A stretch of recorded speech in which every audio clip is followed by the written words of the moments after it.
Kwekwe, Kunukwe Disnakas Makwadotum. Hi, my name is Golden Eagle Woman. I am from the Bear Clan.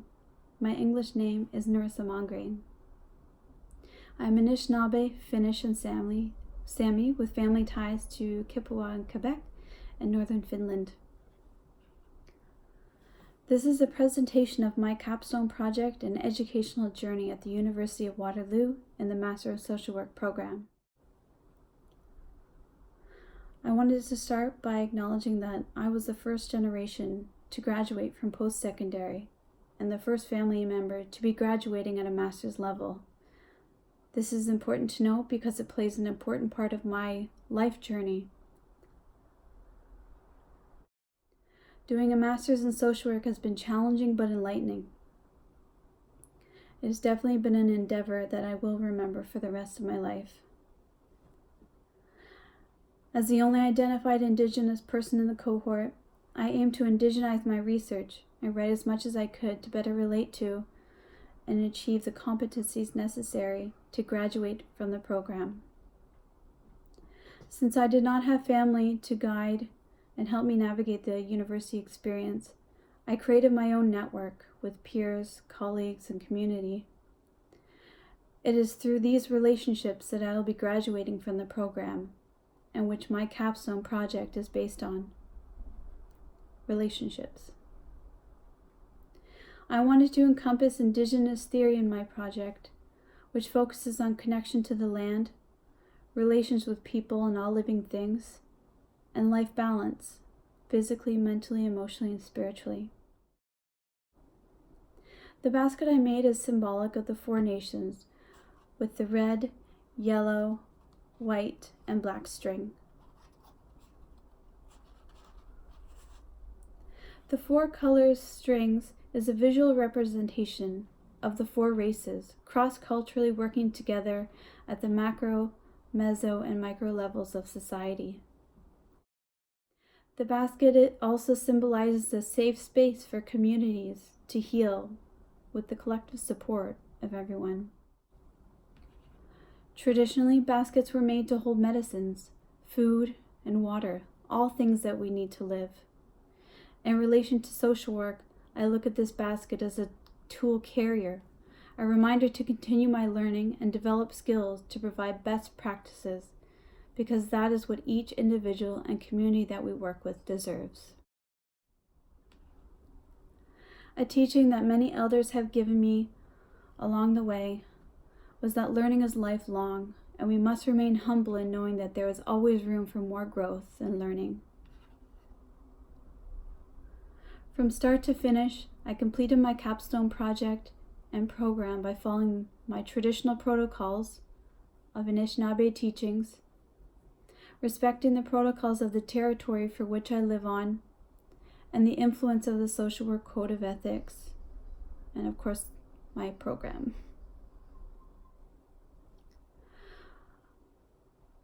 My Capstone journey began by visiting a local elder. I gifted him with tobacco and asked for guidance in harvesting birch bark on his territory. I currently live on the Musqueam, Tsleil-Waututh, and Squamish territory of British Columbia. The elder who brought me to harvest the birch was from Lillooet First Nation. I had to be aware that his protocols may not be the same as mine for harvesting birch bark, and with that I needed to respect that I was on his territory and that harvesting in his way was a way that I wanted to proceed. And he obliged. He agreed. He also asked me, "How do you do it in the East?" This interaction reminded me of the importance of humility in social work. We social workers need to believe each other, our colleagues, people we work with. We need to believe that we all have knowledge worth listening to and be open to increasing our awareness of each other's culture. Making a basket takes patience and flexibility. Before I made the basket, I practiced smudging to create a sense of calm, asked for guidance from my ancestors, and to make it in a good way. Traditionally, I'm supposed to use spruce, willow, birch to make the basket. It took me 3 tries to make a basket because it is not the birch I'm accustomed to working with. It was thin, it was delicate, very brittle. I had to change my tools, materials, and techniques to support the stability of the basket. I ended up using whatever resources I could find in my home to complete it.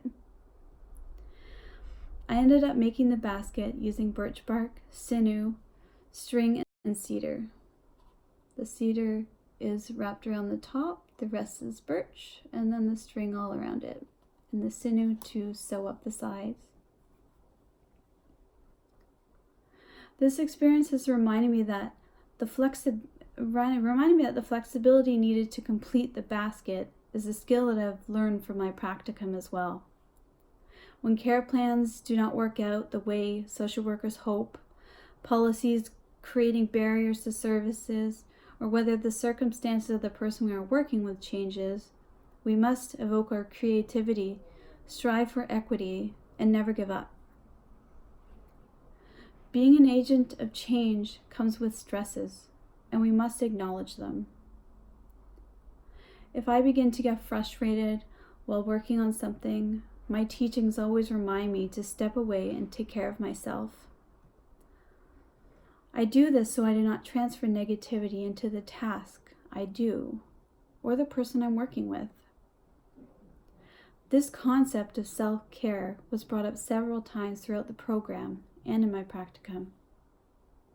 How are we supposed to help others or support others if we do not take care of ourselves?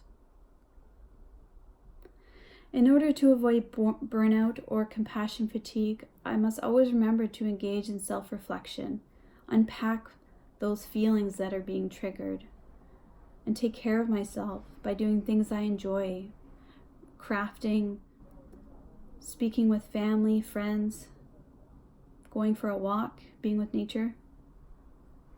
Self-care can be so many things as long as it makes you feel good and it's a healthy choice and it doesn't hurt your body. These are things that I've learned. All social workers must have patience and respect the intrinsic worth of all people. I had to reschedule harvesting with the elder 4 times because community deaths kept on happening, and he had to attend.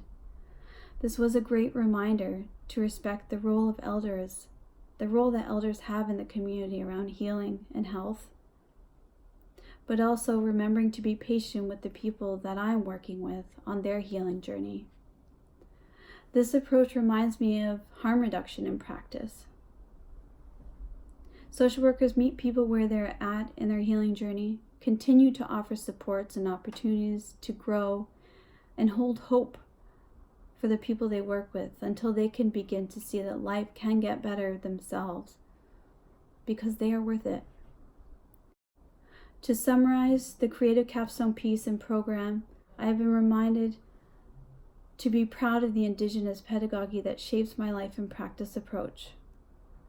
I was reminded that we are all intrinsically connected from our humanness. We need to work together to make great change on a micro, meso, and macro level in society. We must always remain humble and be open to new learning and celebrate the diversity that each of us bring to social work. I want to thank you for taking the time to listen to my capstone presentation. I want to thank the professors and my cohort for being a great support throughout this program. Miigwech. Thank you.